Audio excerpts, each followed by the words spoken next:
तो अब साथ ही साथ आपको तस्वीरें भी दिखाएंगे क्योंकि अयोध्या में भव्य आयोजन किया जा रहा है। 22 जनवरी को रामलला की प्राण प्रतिष्ठा है और उससे पहले 7 दिवसीय अनुष्ठान किया जा रहा है। 16 तारीख से ये अनुष्ठान शुरू हुआ है। तस्वीरें आप टीवी स्क्रीन पर देख सकते हैं, जहां पर ये काफी सुंदर यहाँ का माहौल देखने को मिल रहा है। जो भक्त हैं वो अयोध्या पहुंच रहे हैं और यहाँ पर ये जो भक्त पहुंचे हैं सिर्फ अयोध्या के नहीं हैं, पूरे देश भर के अलग अलग हिस्सों से ये पहुंचे हैं भगवान राम की प्राण प्रतिष्ठा का हिस्सा बनने के लिए, इस यादगार पल का साक्षी बनने के लिए सभी यहाँ पर पहुंचे हैं।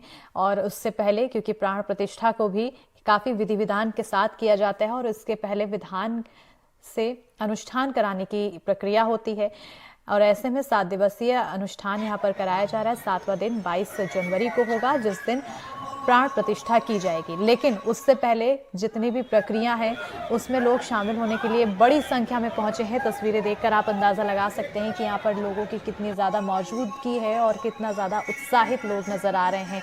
पूरे अयोध्या को दुल्हन की तरह सजाया गया है, साथ ही साथ सुरक्षा के भी काफ़ी ज़्यादा चाक चौबंद इंतज़ाम किए गए हैं और विशेष तैयारियाँ भी यहाँ पर की जा रही हैं। खासतौर पर आपको बताते चलें कि 6 शहरों से हेलीकॉप्टर सेवा की शुरुआत की जा रही है। अब राम मंदिर और अयोध्या धाम के हवाई दर्शन भी किया जाएगा। 6 जिलों से अयोध्या धाम के लिए हेलीकॉप्टर सेवा शुरू होगी और ये 6 जिले होंगे गोरखपुर, वाराणसी, लखनऊ, प्रयागराज, मथुरा और आगरा। प्रदेश के अन्य जिलों से भी इस सुविधा को जल्द ही शुरू किया जाएगा। राम मंदिर एरियल दर्शन के लिए 3,539 रुपये देने होंगे। राम मंदिर, हनुमानगढ़ी और सरयू घाट के भी दर्शन किए जाएंगे। और हमारे सहयोगी तनिष्क पंजाबी जुड़ चुके हैं, सीधा रुख करेंगे हमारे सहयोगी की। और तनिष्क, कैसी तस्वीरें, क्या कुछ दृश्य? जी मैं आपको बता दूं काफ़ी उत्साह है यहाँ पे अयोध्या में और इस वक्त हम लोग कार सेवक पुरम में अयोध्या के अंदर और हमारे साथ जुड़े हुए हैं उत्तर प्रदेश के minister of tourism and culture Jaiveer Singh.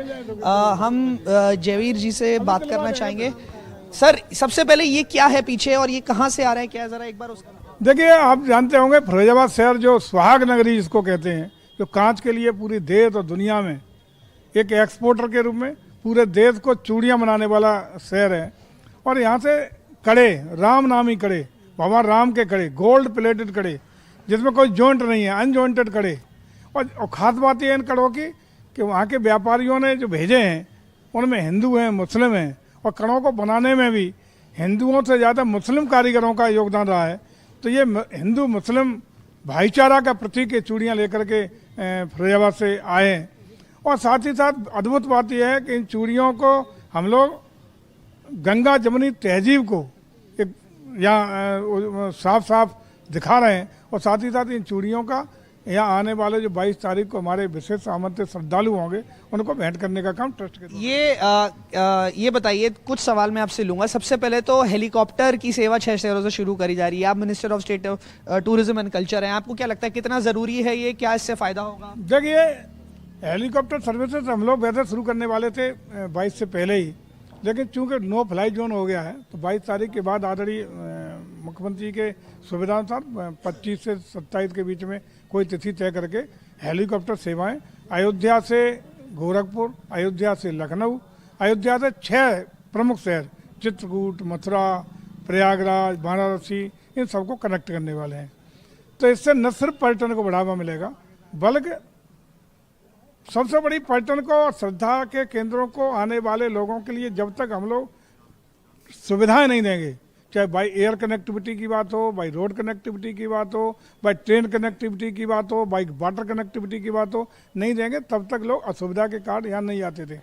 लेकिन आज उत्तर प्रदेश में हमारा सौभाग्य है कि ये सारी कनेक्टिविटियाँ नेशनल हाईवे हों, एक्सप्रेस वे हों, उनके द्वारा कनेक्टिविटी उन्हें बेहतर देने का काम किया है। हम लोगों ने एयर कनेक्टिविटी के माध्यम से कई इंटरनेशनल एयरपोर्ट नए दिए हैं। अयोध्या का इंटरनेशनल एयरपोर्ट और इससे ठीक 25 महीने पहले कुशीनगर का इंटरनेशनल एयरपोर्ट के साथ साथ हमारा आने वाला है नोएडा में इंटरनेशनल एशिया का सबसे बड़ा एयरपोर्ट। तो हम लोगों ने एयरपोर्ट कनेक्टिविटी भी बेहतर की है और पूरे प्रदेश को हेलीकॉप्टर सर्विस देने के लिए हमने तमाम हेलीपोर्ट की सुविधा देने का काम किया है। पूरे प्रदेश के जितने भी अच्छे डेस्टिनेशन हैं जो श्रद्धा के केंद्र हैं, आस्था के केंद्र हैं, उनको भी ऐतिहासिक रूप से, धार्मिक रूप से, इको टूरिज्म के रूप से भी जो महत्वपूर्ण है, एडवेंचर टूरिज्म को बढ़ावा देने के लिए तमाम डेस्टिनेशन चिन्हित किए हैं जहाँ हम हेलीकॉप्टर कनेक्टिविटी देने का भी काम कर रहे हैं। और सबसे अच्छा विषय ये है कि 17 में आदरणीय योगी जी के नेतृत्व में सरकार बनने के बाद जिस तरीके से प्रदेश में पहले 17 से पहले जाना जाता था उत्तर प्रदेश दंगों के प्रदेश के लिए, अपराधियों के प्रदेश के लिए, संगठित माफियाओं के प्रदेश के लिए, उसके सापेक्ष 17 के बाद योगी जी के राज में लॉ एंड ऑर्डर का विषय बेस्ट हुआ है।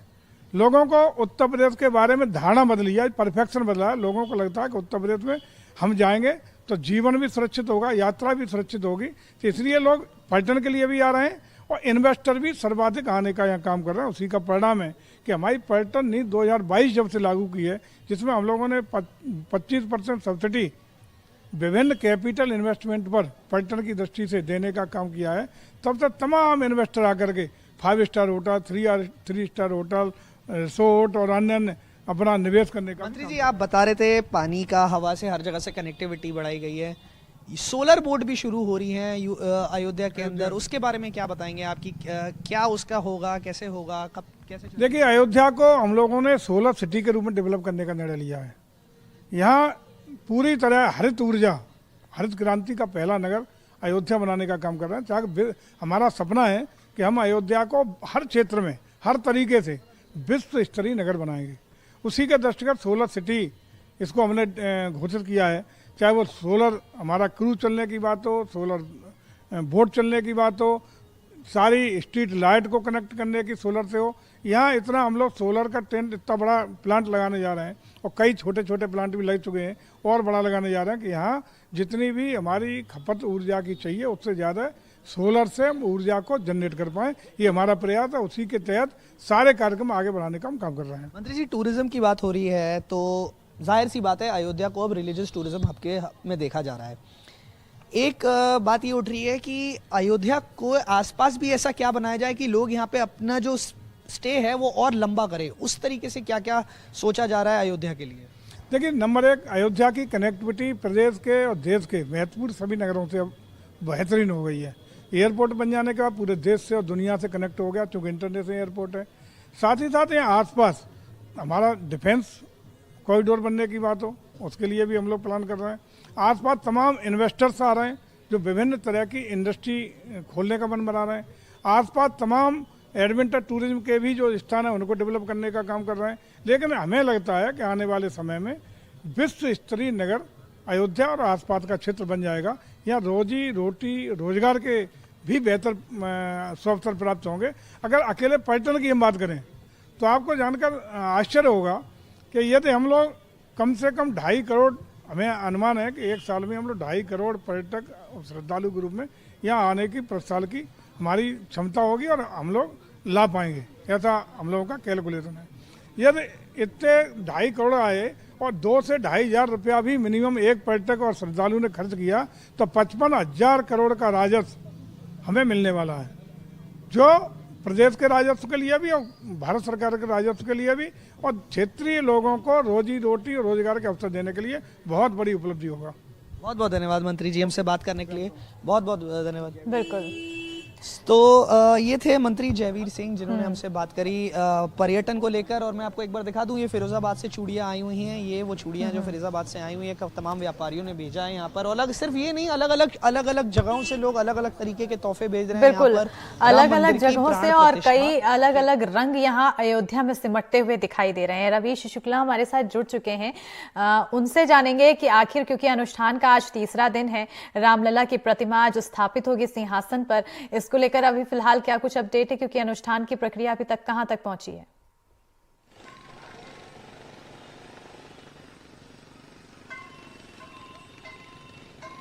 रवीश, आप तक आवाज पहुंच पा रही है? जी जी जी जी रवीश, मैं अपडेट जानना चाहूंगी क्योंकि अनुष्ठान जी देखिए, जहां कड़ कड़ में बसते हैं राम, उस अयोध्या नगरी से आप सबको प्रणाम। आज तस्वीर आपने देखी होगी ताजा कि गर्भगृह जो राम मंदिर का है, जो मेरे ठीक ये राम जन्मभूमि पथ के मुश्किल से 500 मीटर की दूरी पर राम मंदिर है। इस राम मंदिर के गर्भगृह में आज ताजा तस्वीर जो दर्शकों ने देखी होगी, उसमें रामलला की जो मूर्ति की स्थापना है वो आज की जा रही है। आज बहुत अहम दिन है, 18 तारीख है, बहुत अहम दिन है। तमाम जो धार्मिक अनुष्ठान है वो 1:20 से शुरू हो जाएगा और अब गर्भगृह में मूर्ति की जो स्थापना है वो हो जाएगी। ये वो मूर्ति है जो अरुण योगीराज ने 6 महीने में तैयार किया है, एकाग्रता के साथ में, परिश्रम के साथ में। खुद चंपत राय ने कहा कि 20-20 दिन, 25-25 दिन हो जाते थे, वो अपने घर वालों से बात नहीं करते थे। 6 महीना तक वो अयोध्या के इसी विवेक सृष्टि के भवन में रुके रहे। और कहा जाता है कि जो बाल्यावस्था की ये मूर्ति है, 51 इंच की मूर्ति है, 150 से 200 किलोग्राम की मूर्ति है। इस मूर्ति में अद्भुत भाव है। ये चूंकि बाल्यावस्था की चंचलता, सौम्यता, विनय, शील के साथ में जो भगवान राम का जो पौरुष है, जो एक आध्यात्मिक आभा है, ये सारी चीजें इस मूर्ति में समाहित है। जब कोई मूर्ति के, रामलला की मूर्ति के दर्शन करेगा तो ये सारे भाव उसके अंदर में आएंगे। ये वो पथ है जहां पर हजारों की तादाद में जो श्रद्धालु हैं वो अभी भी राम जन्मभूमि के दर्शन करने आते हैं। ये देखिए, पैरों में चप्पलें नहीं है लोगों के। ये वो लोग हैं जो आम श्रद्धालु हैं, जो देश के दूर दराज के गांव से आए। कहाँ से आए अम्मा? नेपाल से। नेपाल से। जनकपुर देखिए, ये भारत नहीं, नेपाल से लोग आए हुए। नेपाल में कहाँ से अम्मा आई हैं? जनकपुर से। अरे सीता जी के घर से। क्या बात है। सीता जी का नैहर सा। ना, क्या था सीता जी का? नैहर सा। नैहर। तो नैहर से कुछ लाई हैं आप? कुछ लाए हो कि नहीं? लाए है। कहाँ को आए हो यहाँ अयोध्या वालन के यहाँ नैहर से लाए के?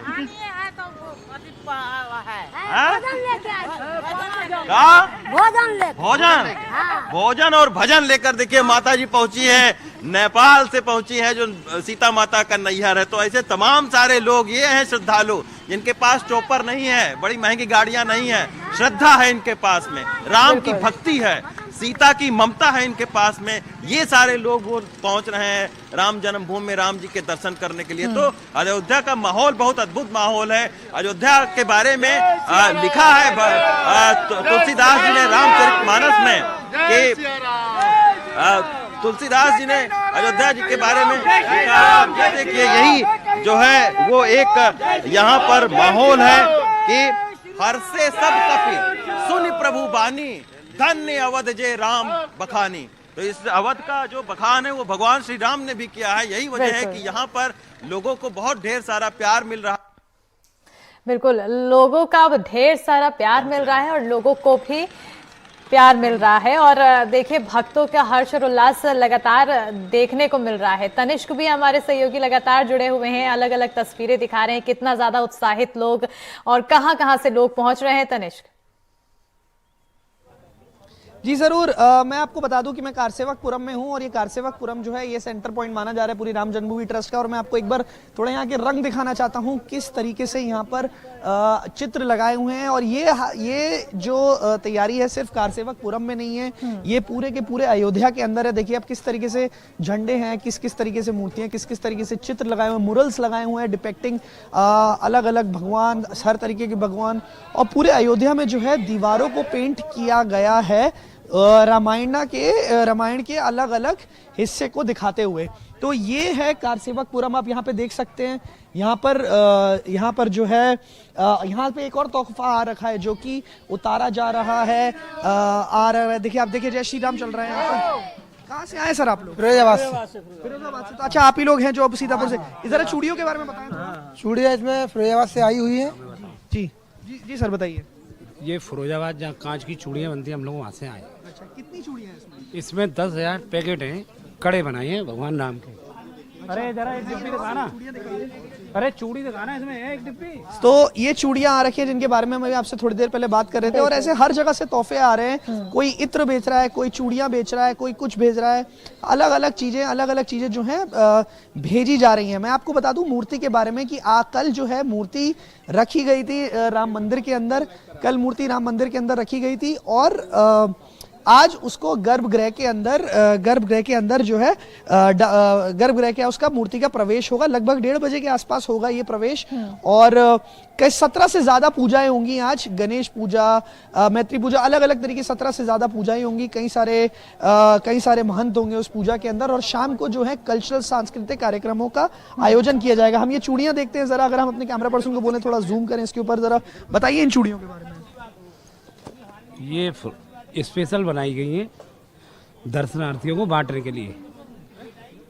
ये इसमें गोल्ड प्लेटेड है ये, और ये इसमें कोई जॉइंट नहीं है, ये विशेष तौर से तैयार की गई है। बहुत बहुत धन्यवाद। तो देख सकते हैं ये हैं वो चूड़ियां, और ऐसे बहुत सारे तोहफे आ रहे हैं। कोई भंडारा भी लगा रहा है। कल हमने भंडारे मुरादाबाद से जो लोग आए थे उन्होंने भंडारे लगाए हुए हैं। यहाँ पे चूड़ियां बेच रहे हैं, कोई इत्र भेज रहा है, कोई मूर्तियां बेच रहा है। तो काफी सारा श्रद्धा भाव है लोगों के अंदर। बिल्कुल, श्रद्धा भाव यहाँ पर काफी देखने को मिल रहा है और तोहफों के यहाँ पर भरमार देखने को मिल रही है। लोग दूर दूर से अपने तोहफे भेज रहे हैं, अपना प्रेम भेज रहे हैं एक तरह से। और जैसा कि आप कार्यक्रम की बात बता रहे थे, कल्चरल प्रोग्राम होना है शाम के समय में, लेकिन उससे पहले भी आपने कई तस्वीरें दिखाई है तनिष्क, जहां पर अलग अलग लोग अलग अलग तरह के कार्यक्रम करते हुए दिख रहे हैं। क्या कुछ कार्यक्रम हैं और उसको लेकर कुछ समय या फिर शेड्यूल तय किया गया है? जी देखिए, शाम के समय तो जो मैंने आपको कल्चरल प्रोग्राम बताया वो है। कार्यक्रम तो यहाँ पर कोई समय नहीं है, हर समय चल ही रहे हैं। लोग जो अलग अलग आए हुए हैं पूरे शहर के हर कोने पे, हर कुछ किलोमीटर पे, हर कुछ मीटर पे लोगों का कार्यक्रम चल रहा है। लेकिन अगर मैं बात करूं कि आज का स्केड्यूल क्या होगा मूर्ति का, तो जैसे कि मैंने आपको बताया 1:30 बजे के आसपास जो है मूर्ति गर्भगृह के अंदर। उम्मीद है, इसका कोई फिक्स टाइम नहीं है, अभी फिलहाल कोई मुहूर्त नहीं है इसका, लेकिन लगभग जो 17 पूजाएं, वो पूरे दिन में 17 पूजाएं होंगी और उसके आसपास जो है मूर्ति अंदर गर्भगृह के अंदर मौजूद होगी। मूर्ति कल लाई गई थी, हनुमानगढ़ी पे रोकी गई थी। अच्छा, मैं आपको थोड़ा सा मूर्ति के बारे में बताना चाहता हूँ कि मूर्ति की जो ऊंचाई है वो लगभग 51 इंचेस है, 51 इंच। और उसकी 51 इंच होने की एक खास वजह है। खास वजह यह है कि रामनवमी के दिन जो एक सूर्य की किरण होगी वो सीधा माथे के ऊपर उस मूर्ति के पड़ेगी। और जैसे चंपत राय कहते हैं कि मूर्ति इस तरीके से बनाई गई है कि उसके अंदर एक 5 साल के बच्चे की मासूमियत, एक राजा का भाव और एक वॉरियर का भी भाव उसके अंदर एक साथ दिखता है। जी बिल्कुल, बेहद ही विशेष यहाँ पर बातें आपने बताई है। रवीश लगातार हमारे साथ जुड़े हुए हैं। रवीश, आपके पास कुछ लोग मौजूद हैं, मैं चाहूंगी कि आप उनसे बातचीत करें और उनके उत्साह और उमंग को जानें। देखिए, ये अवधपुरी है, अयोध्या को अवधपुरी कहते थे। और इसके बारे में तुलसीदास जी ने लिखा है कि अवधपुरी अति रुचिर बनाई, देवहि सुमन वृष्टि झरिलाई। अवधपुरी में एक से एक लोग आ रहे हैं, कलाकार, पत्रकार, वकील, न्यायाधीश, डॉक्टर, सारे लोग, नाना प्रकार के लोग आ रहे हैं अयोध्या में रामलला के दर्शन करने के लिए। आप किस प्रकार के हैं? मैं तो सबसे बड़ी तो मैं जो हूँ वो मैं राम भक्त हूँ। अच्छा। और दूसरी बात, अभी मैं स्टूडेंट भी हूँ म्यूजिक की और साथ ही साथ आर्टिस्ट भी हूँ। सुनाइए दर्शकों को कुछ बढ़िया भक्ति में। आजकल तो जो भजन चल रहे हैं, तो इससे बढ़िया भजन मुझे इस अयोध्या नगरी के लिए नहीं लगता। नगरी हो अयोध्या सी, रघुकुल सा घराना हो, और चरण हो राघव के जहाँ मेरा ठिकाना हो। क्या बात है, सुनाइए सुनाइए।